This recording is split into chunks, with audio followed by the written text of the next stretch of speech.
এর কথা এমন ভাবে পেশ করেছেন যা গোটা পৃথিবীর মানুষ যদি হেদায়েত পেতে চায় ছোট্ট সূরাটি তার জন্য যথেষ্ট। পড়েন আমার সাথে, কুল হুয়াল্লাহু আহাদ।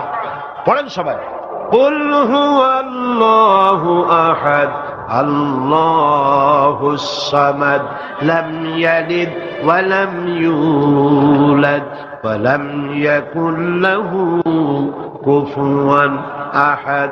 আল্লাহ পাক বলেন, হে নবী আপনি বলুন, আল্লাহ এক এবং একক, তার কোনো অংশীদার নাই,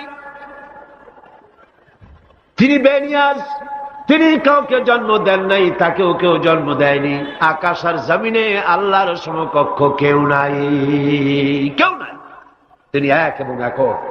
তার একত্ববাদের দাওয়াত দেওয়ার জন্য অসংখ্য পয়গম্বর আল্লাহ পাক এই দুনিয়ায় পাঠিয়েছেন, আর সমস্ত পয়গম্বর দাওয়াত দিয়েছেন কি, লা ইলাহা ইল্লাল্লাহু মুহাম্মাদুর রাসূলুল্লাহ। সবাই দাওয়াত দিয়েছেন লা ইলাহা ইল্লাল্লাহ, লা ইলাহা ইল্লাল্লাহ, লা ইলাহা লা ইলাহা ইল্লাল্লাহ। কোন ইলাহ নাই, কোন আইনদাতা নাই, কোন বিধানদাতা নাই, কোন শাসনকর্তা নাই, আল্লাহ ছাড়া কেউ নাই। বলেন সুবহানাল্লাহ। আল্লাহ এক এবং একক, তিনি সব সৃষ্টি করেছেন। আল্লাহ পাক বলছেন, আল্লাহুল্লাযী খালাকাস সামাওয়াতি ওয়াল আরদা ওয়া আনজালা মিনাস সামাই মাআন ফাআখরাজা বিহি মিনাস সামারাতি রিজকান লাকুম। আল্লাহ হচ্ছেন তিনি যিনি আকাশ সৃষ্টি করেছেন, জমিন সৃষ্টি করেছেন, আর আকাশ থেকে পানি বর্ষণ করে তোমাদের খাদ্য উৎপাদন করে দিয়েছেন। এ পানি হচ্ছে মানুষের জন্য জীবন। পানির এক নাম কি? জোরে বলেন, পানির এক নাম কি? জীবন। এই পানি এক নাম জীবন। কিন্তু কর্ণফুলীর পানি যদি চট্টগ্রামে 10 ফুট উঁচা হয়ে আসে, পানির নাম হবে কি? নাম হবে মরদ। এই পানিকে কন্ট্রোল করেন আল্লাহ রাব্বুল আলামিন। আল্লাহ যদি ইচ্ছে করেন বেশি করে পানি দিয়া পুরা এলাকা ডুবাই দিতে পারেন, আবার ইচ্ছে করলে পানির ভিতরে মানুষ বাঁচাই দিতে পারেন, আগুনের মধ্যে মানুষ বাঁচাইতে পারেন। সমস্ত ক্ষমতা হচ্ছে, কর্তৃত্ব কেবলমাত্র আল্লাহ পাকের। কর্তৃত্ব কার? কর্তৃত্ব কার? আল্লাহ পাকের কর্তৃত্ব। হযরত নূহ আলাইহিস সালামের জামানায় 40 দিনের বন্যা। এই বন্যার পরে জাহাজ যখন নেমে গেল, তখন তিনি মনে মনে ভাবলেন, আমি তো জোড়ায় জোড়ায় করে সমস্ত প্রাণীগুলি আর মানুষগুলি, কিছু কিছু মানুষ যারা ঈমান এনেছিল তাদের জাহাজে উঠাইছে, কিন্তু একটি বুড়ি আমার উপর ঈমান এনেছিল, আর আমি তার ওয়াদা করেছিলাম সাথে করে নিয়ে যাব, আমি তো তার কথা ভুলে গিয়েছি। অনুশোচনা এলো। জাহাজ থেকে নেমে চতুর্দিকে লক্ষ্য করলেন, মানুষ নাই, জনপদ নাই, সব শেষ হয়ে গেছে। পাহাড় পর্বত কাত হয়ে পড়েছে, বিল্ডিং গুলি শেষ হয়ে গিয়েছে, কোন জনপদে কোনো প্রাণী নাই, প্রাণী বলতে কিছুই নাই। হঠাৎ দূরে দেখলেন একটা কুঁড়ে ঘরের মতো দেখা যায়। ভাবলেন, এত বড় বন্যার ভিতরে কুঁড়ে ঘর কেমনে থাকলো? আস্তে করে হেঁটে গেলেন কুঁড়ে ঘরের কাছে। ভেতরে মানুষ আছে বলে মনে হলো। বাইরের থেকে প্রশ্ন করলেন, ভিতরে কে? জবাব এলো, আমি এই ঘরের মালিক, আমি এক বুড়ি বিধবা এক মহিলা। কোন নেমে গেল? তখন তিনি মনে মনে ভাবলেন, আমি তো জোড়ায় জোড়ায় করে সমস্ত প্রাণীগুলি আর মানুষগুলি, কিছু কিছু মানুষ যারা ঈমান এনেছিল তাদের জাহাজে উঠাইছে, কিন্তু একটি বুড়ি আমার উপর ঈমান এনেছিল, আর আমি তার ওয়াদা করেছিলাম সাথে করে নিয়ে যাব, আমি তো তার কথা ভুলে গিয়েছি। অনুশোচনা এলো। জাহাজ থেকে নেমে চতুর্দিকে লক্ষ্য করলেন, মানুষ নাই, জনপদ নাই, সব শেষ হয়ে গেছে। পাহাড় পর্বত কাত হয়ে পড়েছে, বিল্ডিং গুলি শেষ হয়ে গিয়েছে, কোন জনপদে কোনো প্রাণী নাই, প্রাণী বলতে কিছুই নাই। হঠাৎ দূরে দেখলেন একটা কুঁড়ে ঘরের মতো দেখা যায়। ভাবলেন, এত বড় বন্যার ভিতরে কুড়ে ঘর কেমনে থাকলো? আস্তে করে হেঁটে গেলেন কুড়ে ঘরের কাছে। ভেতরে মানুষ আছে বলে মনে হলো। বাইরের থেকে প্রশ্ন করলেন, ভিতরে কে? জবাব এলো, আমি এই ঘরের মালিক, আমি এক বুড়ি বিধবা এক মহিলা। আপনি কে? তিনি বললেন, আমি হচ্ছি এই জামানার পয়গম্বর হযরত নূহ আলাইহিস সালাম। বুড়ি বলছেন, আমারও ধারণা তাই। আপনি আমাকে ওয়াদা করেছিলেন বন্যা হলে পরে, বন্যার আভাস যখন আপনি পাবেন আমাকে আপনি সাথে করে জাহাজে উঠায় নিয়ে দিবেন। আমার মনে হয় বন্যা কবে হবে সেই খবর দেওয়ার জন্য আপনি এসেছেন। হযরত নূহ আলাইহিস সালাম সিজদায় পড়ে কাঁদতে লাগলেন, বললেন, রব্বুল আলামিন, তোমার কুদরত বোঝার ক্ষমতা আমার নাই। 40 দিন পর্যন্ত পানির ভিতরে মানুষ কেমনে জীবিত রইল? আল্লাহ পাক শোনালেন, নূরে,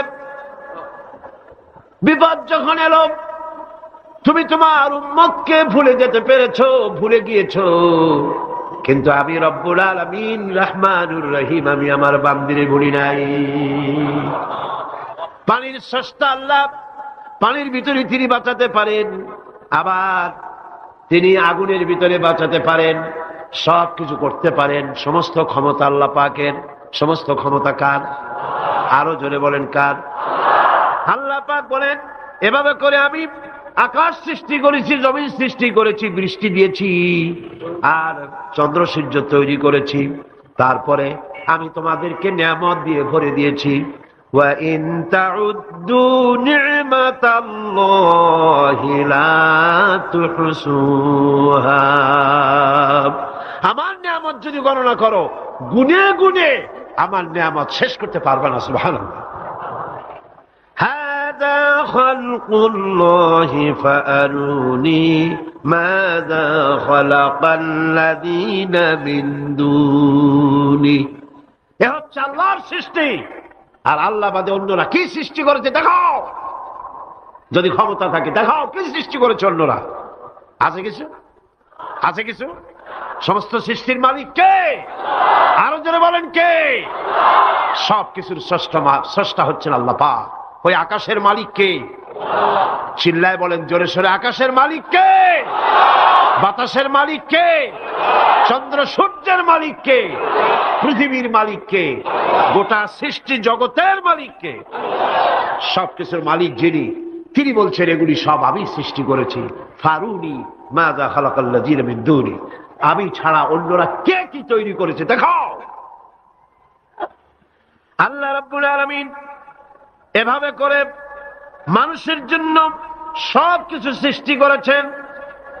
তার খাবারের ব্যবস্থা করেছেন, পড়ার ব্যবস্থা করেছেন, গাছপালা তৈরি করেছেন, পানি তৈরি করেছেন, সব ব্যবস্থা করে দিয়েছেন। এমনকি শীতকালে পিঠা খাবেন, রসের ব্যবস্থাও করে দিয়েছে। চট্টগ্রামের রস আছে না? কি গাছের রস? খেজুর গাছের রস। এই খেজুর গাছের গোড়া খুঁজতে খুঁজতে 5 মাইল নিচেও যদি চলে যান, খেজুর গাছের মাথায় যেমন রস পাওয়া যায়, খেজুর গাছের 5 মাইল নিচে কি ওরকম এক ফোঁটা পানি পাওয়া যাবে? খেজুর গাছের ভিতরেও কি তেমন পাওয়া যাবে? ঠিক জায়গা মতো কাটলে যেমন রস পাওয়া যাবে, অন্য জায়গায় পাওয়া যাবে না। আবার খেজুর গাছের পাশে একটা নিম গাছ আছে, কিয়ামত পর্যন্ত নিম গাছ গিয়া শোষেন। মিষ্টি লাগবে? কি লাগবে? আল্লাহ রাব্বুল আলামিন, আপনি পিঠা খাবেন, খেজুর গাছ দিয়ে রস তৈরি করে দিলেন। পায়েস খাবেন, চাউল তৈরি করে দিলেন, গম দিয়ে দিলেন। গোশ খাবেন, কিমা খাবেন, কি খাবেন, সমস্ত কিছু রব্বুল আলামিন তৈরি করে মানুষের সামনে দিয়ে দিলেন। আর বললেন খাও, পান করো, খাও, আর আমার শুকর আদায় করো। মাঝে মধ্যে পড়ো আলহামদুলিল্লাহি রাব্বিল আলামিন। এই যে ঠান্ডায় গোটা পৃথিবী, এখনো ঠান্ডা শুরু হয়নি। এই ঠান্ডা শুরু না হওয়ার কারণ আমরা। এটা কারণ কারা? আমরাই। গ্লোবাল ক্লাইমেটের চেঞ্জ এসেছে, গোটা দুনিয়া আবহাওয়ার পরিবর্তন হয়ে গিয়েছে। শীতের সময় শীত নাই, গরমের সময় গরম নাই। এটা কি খুব ভালো? এটা কি? এটা রোগ ব্যাধি বেশি হওয়ার লক্ষণ। শীত যখন আসে, এত প্রচন্ড শীত, গোটা পৃথিবী যত এসি আছে, সমস্ত শক্তিশালী এসি প্লান্ট একযোগে যদি ছেড়ে দেওয়া হয়, আল্লাহ শীতকালে শীত দেন, তার সহস্র কোটি কোটি ভাগের এক ভাগের শীতও কি পৃথিবীর মানুষ তার যন্ত্রপাতি দিয়ে তৈরি করতে পারবে? পারবে। সূর্য দিয়ে প্রতি মুহূর্তে আল্লাহ পাক যে তাপ দেন, গোটা বিশ্বের সমস্ত আগুন একসঙ্গে যদি জ্বালানো হয়, সেই তাপ কি তৈরি করা সম্ভব হবে? হবে না। আল্লাহ রাব্বুল আলামিন মানুষের কল্যাণের জন্য মানুষের যা কিছু প্রয়োজন সবকিছু একটা একটা করে এভাবে তৈরি করে মানুষের সামনে সবকিছু দিয়ে দিয়েছেন এবং প্রয়োজন মিটিয়ে দিয়েছেন। যার যা প্রয়োজন তা তিনি মিটিয়ে দিয়েছেন। আমাদের দেশে, আমার দেশের বাঘ, আমার দেশের হরিণ, আমার দেশের কুকুর, তাদের গায়ে তারা যে ধরনের ইউরোপ আমেরিকার শীত প্রধান দেশের পশুগুলি এরকমের না। তার মানে হলো আমার দেশ শীত প্রধান নয়, ছোট্ট ছোট্ট পশম হলে চলে, কিন্তু শীত প্রধান দেশের কুকুরগুলি, বাঘ এবং সিংহ যেগুলি জঙ্গলে থাকে, তাদের গায়ে এমন লম্বা লম্বা পশম দিয়ে আল্লাহ চামড়া বানায় দিয়েছেন, যা দিয়ে তার সম্পূর্ণ শরীরটা ঢেকে যেতেছে। স্থায়ী কম্বলের ব্যবস্থা রব্বুল আলামিন করে দিয়েছেন। কে দিয়েছেন? আল্লাহ পাক দিয়েছেন। এবং সেই চামড়া দিয়ে, সে চামড়া যেন আপনি ব্যবহার করতে পারেন, সেজন্য আল্লাহ পাক আপনার জন্য সুন্দর করে সেই চামড়া দিয়ে কাপড় চোপড় তৈরি করার, জামা ব্যবহার করার সব ব্যবস্থা আল্লাহ করে দিয়েছেন। কম্বল তৈরি করার ব্যবস্থা করে দিয়েছেন। আল্লাহ পাক যা খুশি তাই করতে পারেন। কোরআন বলতেছে ফাআলুন লিমা ইউরিদ, যা খুশি তাই তিনি করেন। লা ইউসআলু আম্মা ইয়াফআলু ওয়া হুম ইউসআলুন, তিনি যা করেন সেজন্য কারো কাছে তাকে কৈফিয়ত দিতে হয় না, বরং গোটা বিশ্ব আল্লাহর কাছে কৈফিয়ত দিতে বাধ্য। সমস্ত বিশ্ব কৈফিয়ত দিতে কার কাছে বাধ্য? আল্লাহ পাকের কাছে কৈফিয়ত দিতে বাধ্য। প্রচন্ড শক্তির মালিক। মানুষেরা বোঝে না, ক্ষমতায় যখন আসে তখন চতুর্দিকে দেখে ক্ষমতার ক্ষমতা, কি যে করবে দিশা করতে পারে না। সারা জীবন ক্ষমতায় টিকে থাকার জন্য সর্বাত্মক প্রচেষ্টা চালায়, দেশ যখন পাইছি আর ছাড়বো না, ঠিক কিনা? এই চেষ্টা চালায়। কিন্তু আল্লাহ পাকের মূল ক্ষমতা তো আল্লাহর হাতে। আল্লাহ পাক ক্ষমতা দিয়ে বলেন লিনানজুরাকুম কাইফা তা'মালুন, ক্ষমতা দিয়ে তাকায় থাকি তোমার আমলটা কি হয় তা দেখার জন্য, তুমি করোটা কি সেইটা দেখার জন্য আমি দেখি। লিনানজুরাকুম কাইফা তা'মালুন। মানুষ ক্ষমতা হাতে পায়, অত্যাচারের স্টিম রোলার চালায়, আল্লাহ দেখতে থাকে। আর আল্লাহ যখন অ্যাকশন নেন, সেই অ্যাকশন থেকে তাকে কেউ বাঁচাইতে পারে না। প্রচন্ড ক্ষমতার মালিক। রাতকে দিন বানাতে পারেন, দিনকে রাত বানাতে পারেন, আমিরকে ফকির বানাতে পারেন, ফকিরকে আমির বানায় দিতে পারেন, রাস্তার লোক ধরে নিয়ে প্রেসিডেন্ট বানায় দিতে পারেন, আবার নারাজ হলে পরে জুতার মালা দিয়া জেলখানায় ঢুকাইয়া দিতে পারেন। ক্ষমতায় থাকাকালীন ফুলের মালা এত বেশি পায়, ফুলের মালায় গলা ভরে যায়। গাবতলির কোরবানির হাতেও এত মালা পায় না। এত মালা গলায় দিয়া আনন্দে ফুর্তিতে মারতে থাকে। আমার বন্ধুগণ মনে রাখেন, ফুলের মালায় আত্মহারা হয়েও না যারা ক্ষমতায় থাকো। এই ফুলের মালা আর ফাঁসির রশি একেবারেই পাশাপাশি। ফুলের মালা থেকে ফুলগুলি ঝরে পড়লেই ওই রশিটাই ফাঁসি হওয়ার জন্য যথেষ্ট, ঠিক কিনা? মানুষ বোঝে না, বোঝে না। আল্লাহ বলেন আমি তাকায় থাকি, দেখি কি করো, তোমার আমলটা কেমন হয়। ক্ষমতার মালিক আল্লাহ, দেওয়ার মালিক আল্লাহ। আর যখন নারাজ হয়ে যান, এক থাপ্পড় মেরে ক্ষমতা ছিনায় নিয়ে যান। পারেন কিনা? পারেন কিনা? ইতিহাস সাক্ষী। কিন্তু ইতিহাসের সবচেয়ে বড় শিক্ষা যে মানুষেরা ইতিহাস থেকে শিক্ষা গ্রহণ করে না। জগৎ जी लगाने के लिए ये दुनिया नहीं है, जगह जी लगाने के लिए ये दुनिया नहीं है, ये इबरत की जा है तमाशा नहीं है। পৃথিবী খেল তামাশা করার জায়গা না। ইতিহাস থেকে শিক্ষা নাও, পূর্বপুরুষদের দিকে তাকাও। আল্লাহ দ্বীনের কর্মীদের উপরে আঘাত লাগাবার কারণে বংশ শুদ্ধ আল্লাহ সাফ করে দিয়েছেন। দেন নাই? সে আল্লাহ আছে না নাই? চিল্লা কোন আছে না নাই? সে আল্লাহ পাক আছে। সে আল্লাহকে ভয় করে।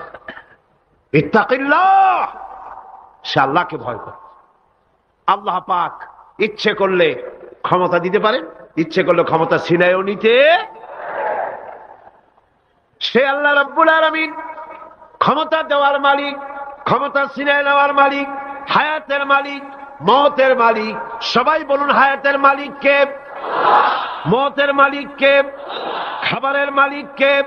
হাসাবার মালিক কে? কাঁদাবার মালিক কে? সব কিছুর মালিক কে? আল্লাহ রাব্বুল আলামিন। ইন্নাল্লাহা আলা কুল্লি শাইইন কাদির। সব কিছুই উপরে তিনি ক্ষমতাবান, যা খুশি তাই তিনি করেন। এ হচ্ছে আল্লাহর সৃষ্টি। সবকিছু আল্লাহ সৃষ্টি করেছেন।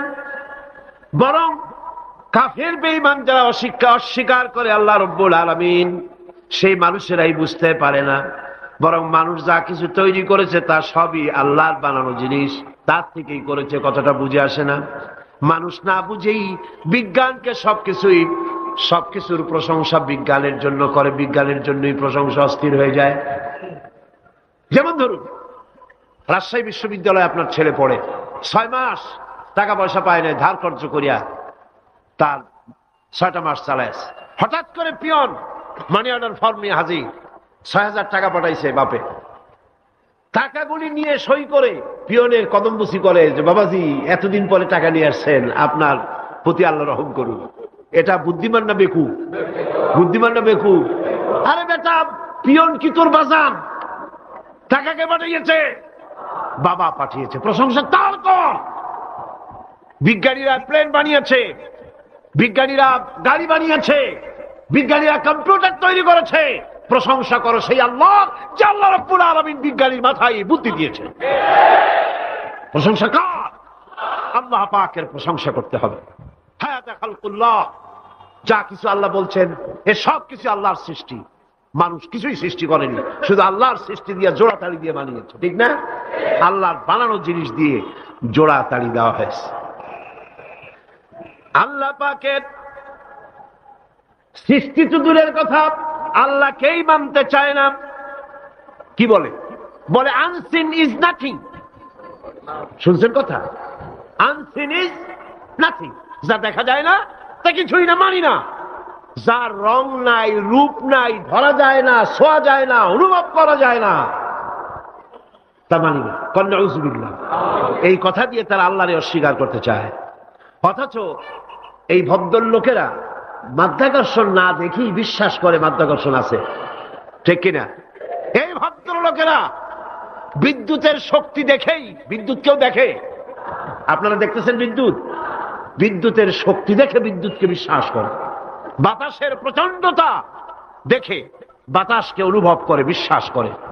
অক্সিজেন চোখে দেখে না, ইথারকে চোখে দেখে না, বিশ্বাস করে। কিন্তু এমনই নাস্তিক, এমনই কপাল পোড়া যে আল্লাহরে দেখা যায় না তাই বিশ্বাস করা যাবে না। এক নাস্তিকের সাথে হযরত ইমাম আবু হানিফা রাহমাতুল্লাহ আলাইহির এক বিতর্ক অনুষ্ঠান হলো। সেই বিতর্ক অনুষ্ঠানে ইমাম আবু হানিফা রাহমাতুল্লাহ আলাইহি পৌঁছতে বেশ দেরি করলেন। নাস্তিক তখন উপস্থিত জনতাকে বলছে, দেখো তোমাদের ইমাম, তোমাদের ইসলামী চিন্তাবিদ যুক্তিতে দুর্বল, সেই জন্য আসতেছে না। বেশ কিছুক্ষণ দেরি করে তিনি উপস্থিত হলেন। নাস্তিক বলল, আগে আপনি বলেন, আপনি ওয়াদা ভঙ্গ করলেন কেন? সময় মতো আসতে পারলেন না কেন? তিনি জবাবে বললেন, দেখো আমি অনেক দূর থেকে এসেছি, এসে দেখি সামনে নদী, এখন পার হবো কেমনে? কোন নৌকার ব্যবস্থা নাই। হঠাৎ দেখলাম কি এক আশ্চর্য কথা, একটা চারা গজায় উঠলো, ফট করে বিরাট গাছ হয়ে গেল। কই থেকে একটা কুড়াল আসলো, গাছটারে কাজে ভাড়ায় গেল। তারপরে এলো করাত, বানাইলো তক্তা। এরপরে আসলো লোহা, পড়লো হাতুড়ি, হয়ে গেল নৌকা। বাহ কি মজা! এরপর নৌকা নামলো নদীতে, আমি উঠে বসলাম, এই পাড়ি দিয়ে আসলাম, তাই যা একটু দেরি হলো। নাস্তিক কয় যে কি সর্বনাশ, এই লোকের সাথে আমি তর্ক করবে, মাথা তুই স্ক্রু শটটা দিলাম। আরে আন্দাজে আন্দাজে একটা গাছ হয়ে গেল ফট করিয়া। তারপরে কুড়াল আসলো, তক্তা হইল, বিনা মিস্ত্রিতে নৌকা হইল। এটা কেমনে সম্ভব? ইমাম সাহেব বলেন, আমার বিতর্ক শেষ। বিনা মিস্ত্রিতে যদি, তোমার যুক্তি মতে বিনা মিস্ত্রিতে যদি একটা নৌকা না হতে পারে, এই বিশ্ব তৈরি হলো কি করে বিনা মিস্ত্রিতে? ওই বিশাল আকাশ হলো কিভাবে? এই বিরাট চন্দ্র সূর্য হলো কিভাবে? কি করে তোমার ওই বডি তৈরি হলো? নাস্তিক চেয়ার থেকে নেমে ইমামের কাদমের উপরে পড়ে গেল, বলে আল্লাহু আকবার, আমি অন্যায় করেছি, আল্লাহ আমারে মাফ করে দাও।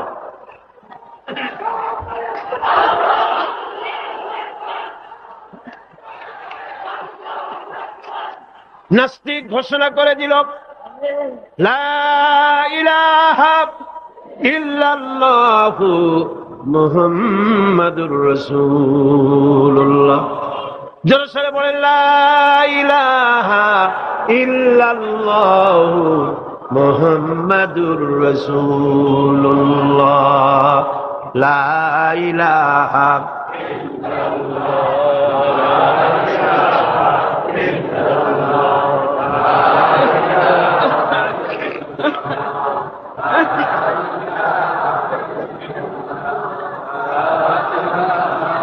খালকুল্লাহ।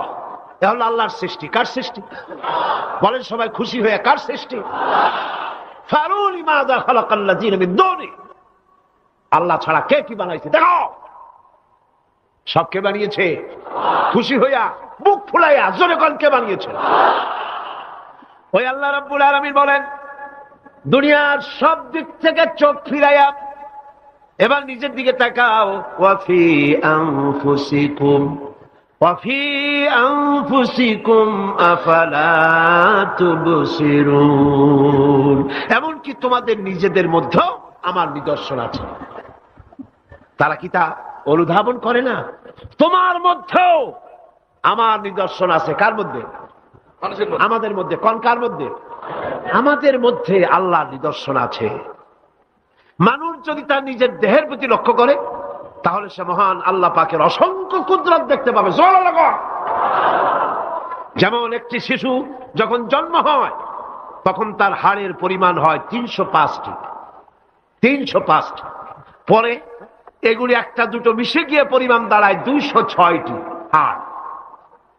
560টি পেশি দিয়ে এই হাড়গুলিকে বেঁধে রাখা হয় এবং মোট গিরার পরিমাণ দাঁড়ায় 100 গিরা।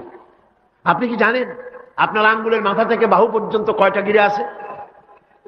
গণবেন কখন? কিলাকিলি করি তো কুল পান না। দেখেন না গিরা কতগুলা। আঙ্গুলের এই আঙ্গুলের মধ্যেই কতগুলা গিরা। এখানে গিরা, সেখানে গিরা, এখানে গিরা, এখানে গিরা, এখানে গিরা, বাহুতে গিরা। গিরা যদি একটাও না হতো, হাতটা হাত হইতো না। হাত কি হইতো? লাঠি। লাঠি হইতো। ভাত খাওয়া যাইতো না। ভাত খাইতে গেলে মাখানো লাগে কিনা? মাখানো লাগে না? মাখাইবেন কি দিয়ে? হাতগুলা, আঙ্গুলে গিরা নাই, সব কাঁটা চামচ। আর কেলুতে গিরা নাই, হাত ক্লোজ হবে না, নিজের মুখে আসবে না। দুই হাতের মাথায় একজন বসবে, একজন আর একজনের খাওয়াবে। তাও আবার খাওয়াই দিকে মুখের মধ্যে না গিয়ে নাকের সিধার মধ্যে গিয়ে ঢুকবে। হাসতেছেন? সুবহানাল্লাহ বল। ওয়াফি আনফুসিকুম আফালা তুবসিরুন।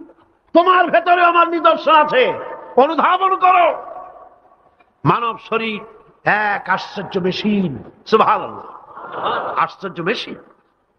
লক্ষ কোটি সেল এবং নার্ভ সেল দিয়ে জটিল মেশিন পত্রের সমন্বয় এই দেহ তৈরি করা হয়েছে। এবং এই শরীরের ভিতরে দুটো মূল্যবান জিনিস আছে।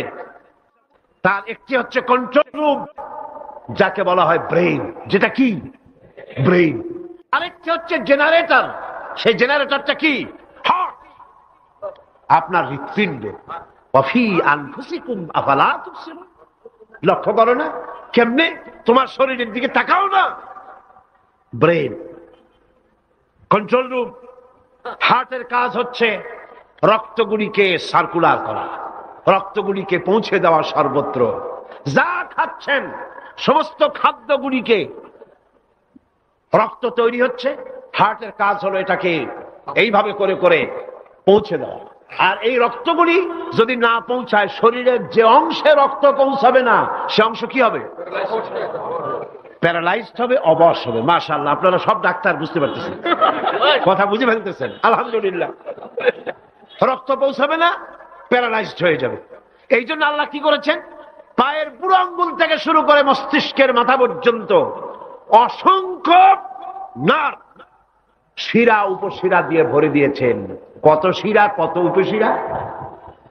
চিকিৎসা বিজ্ঞানীরা বলেছেন মানুষের দেহের ভিতরে যত শিরা এবং উপশিরা আছে সবগুলি যদি বের করে একটার সাথে আর একটা গিরা দেওয়া হয় তাহলে তা এত লম্বা হবে যা দিয়া গোটা পৃথিবী 3 বার ঘোরা যাবে।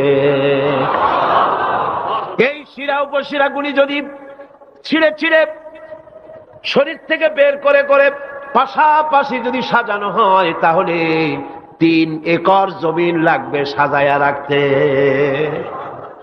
এত শিরা উপশিরা দিয়ে এই পৃথিবী, এই শরীরটাকে আল্লাহ পাক সাজিয়ে দিয়েছেন, গুছিয়ে দিয়েছেন। অসংখ্য শিরা উপশিরা।